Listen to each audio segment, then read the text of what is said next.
Oui, le nouveau métier de directeur des partenariats stratégiques multiculturels est apparu récemment et il a fallu une longue période de maturation pour arriver à une définition d'un nouveau métier. Et ce nouveau métier s'appuie sur finalement un constat, un double constat partagé. D'abord, que face aux enjeux environnementaux, sociaux, sociétaux, euh, aucune organisation seule, qu'elle soit publique ou privée, ne peut envisager de résoudre les problèmes à elle seule. Donc des besoins de partenariat, d'alliance sont nécessaires. Et deuxième constat partagé, c'est que l'innovation sociétale en elle-même a besoin d'une diversité d'approches que peuvent proposer des entreprises d'un côté, des collectivités territoriales de l'autre ou des associations.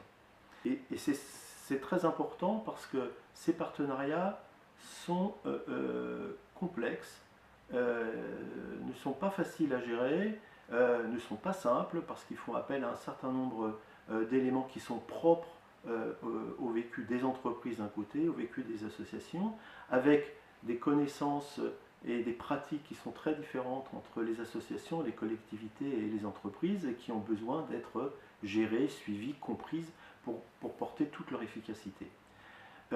On n'imagine pas par exemple que dans la lutte contre la grande précarité, la pauvreté, des entreprises seules fassent des propositions. Elles ont besoin de l'expertise d'associations spécialisées. De même, ces associations spécialisées ont besoin des connaissances, des moyens, des organisations et des structures que peuvent leur apporter les entreprises. De même, dans le domaine environnemental, on imagine assez mal la mise en œuvre de l'accord de Paris, par exemple, de décembre 2015, dans le domaine énergétique, sans une coopération entre les ONG environnementales et des grandes entreprises de l'énergie. Et c'est très important parce que ces partenariats sont complexes, ne sont pas faciles à gérer, ne sont pas simples parce qu'ils font appel à un certain nombre d'éléments qui sont propres au vécu des entreprises d'un côté, au vécu des associations, avec des connaissances et des pratiques qui sont très différentes entre les associations, les collectivités et les entreprises et qui ont besoin d'être gérées, suivies, comprises pour porter toute leur efficacité. On n'imagine pas par exemple que dans la lutte contre la grande précarité, la pauvreté, des entreprises seules fassent des propositions. Elles ont besoin de l'expertise d'associations spécialisées. De même, ces associations spécialisées ont besoin des connaissances, des moyens, des organisations et des structures que peuvent leur apporter les entreprises. De même, dans le domaine environnemental, on imagine assez mal la mise en œuvre de l'accord de Paris, par exemple, de décembre 2015, dans le domaine énergétique, sans une coopération entre les ONG environnementales et des grandes entreprises de l'énergie. Ces partenariats qui peuvent être noués, qui sont, je le répète, souvent complexes, difficiles à mettre en œuvre, ont besoin d'être structurés. Et c'est là qu'intervient le métier de directeur de partenariat. Le nouveau métier de directeur de partenariat a une double dimension, une dimension stratégique et une dimension opérationnelle. Une dimension stratégique parce que les partenariats qu'il va conclure vont alimenter, enrichir la stratégie globale de l'entreprise. De même, les partenariats vont avoir des apports pour l'ensemble des structures des entreprises. Et enfin, les partenariats vont aussi permettre de concrétiser la stratégie globale de l'entreprise, de la traduire dans les faits et dans le quotidien ou directement dans les territoires. Et puis il y a une dimension opérationnelle qui est que le directeur de partenariat va conclure les partenariats, va suivre les partenariats et va évaluer l'utilité sociale de ces partenariats en permanence. Il n'y a pas de prérequis pour ce nouveau métier.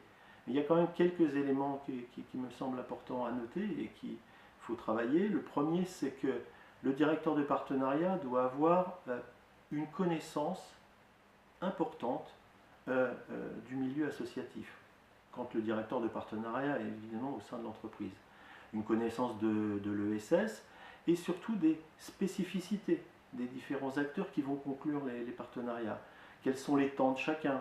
Quelles sont les gouvernances de chacune des organisations de façon à avoir une efficacité dans le partenariat. Deuxième élément qui me paraît important, c'est effectivement d'avoir une expérience au sein de l'entreprise, pour le directeur de partenariat ou au sein de la collectivité, parce qu'il va falloir convaincre et convaincre encore en interne toutes les strates de l'organisation de la nécessité de conclure des partenariats. Parce que s'il y a un constat partagé, la mise en œuvre de ces partenariats est complexe et pas naturelle pour tout le monde, surtout lorsqu'on est pris dans l'activité au quotidien. Et l'intégration des partenariats dans les structures organisationnelles classiques est un enjeu important. Enfin, je pense qu'il faut avoir, pour ce métier de directeur de partenariat, d'abord une certaine humilité, puisque justement chacun part de l'idée que nous allons partager des savoirs entre différentes structures. Et puis deuxième chose, une démarche que je dirais de curiosité. Il faut être très empathique, essayer de comprendre comment fonctionne l'autre partenaire pour qu'il y ait une véritable efficacité.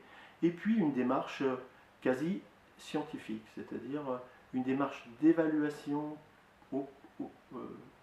régulière du partenariat, des débats réguliers entre les différents partenaires, éventuellement pour des réorientations du partenariat, et une démarche scientifique dans le sens où elle a besoin d'être structurée et débattue avec l'ensemble des partenaires.